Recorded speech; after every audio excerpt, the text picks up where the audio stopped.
Well, David, that was quite the comeback, wasn't it? Yeah, I've been waiting for one of these for a few games. You know, I was looking for a late goal against Aston Villa and even Leeds United earlier in the season, but we got one today, thankfully, and against a side who've been on a brilliant run. So it was great to get. You needed something to change, didn't you, at half-time? In that first half, it had been hard to lay a glove on Crystal Palace. Yeah, look, I maybe expected them to turn up a little bit fatigued after their game on Thursday, but they didn't. I thought they played really, really well. But that doesn't take anything away from how poor we were in the first half at times. We made changes at half time.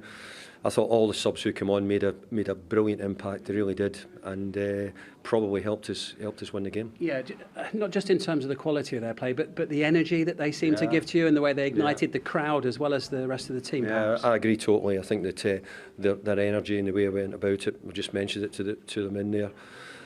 But you know, the way Crystal Palace play, you know, they can sometimes make you look as if you're quite slow and ponderous because they're very good in possession as well.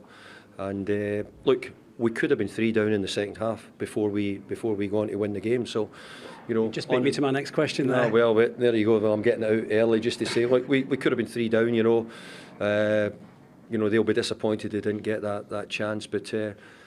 We hung in, we kept defending it, even though we weren't great. But we'd played much better in the second half, and we were worthy of maybe getting it, but not. If you look at it, as I said, they could have had a couple of other goals. You can feel a momentum, well, certainly you could feel a momentum in the second half. The longer the game went on, in favour of your team. Obviously, they've got to do it on the pitch, but the acoustics are very good in here, aren't they? You really know about it when the crowd are behind you. Do you think that can be a factor as well in creating that feeling that the game can go your way?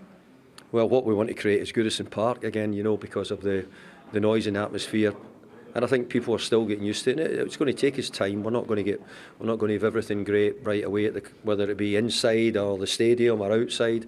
It's not going to be perfect right away. But look, when the crowd are behind the team here, it's great, and they're desperate for something special here. Look, we just have to try and build it, and it took me 11 years. I won't be doing it for 11 years this time, but hopefully we can build it and start to put it in the right order again. And quite a moment when Jack Grealish got the winner in added time. I mean, his renaissance continues.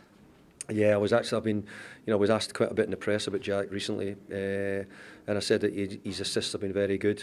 I thought Ellie's ball for Bettel's header, which Bettel should have scored for the second goal, but thankfully Jack was in around the right places to pick up the bits and hit them and went in. So I think when you need goals, you take anything. Centre forwards will tell you, it doesn't really matter how you get them in.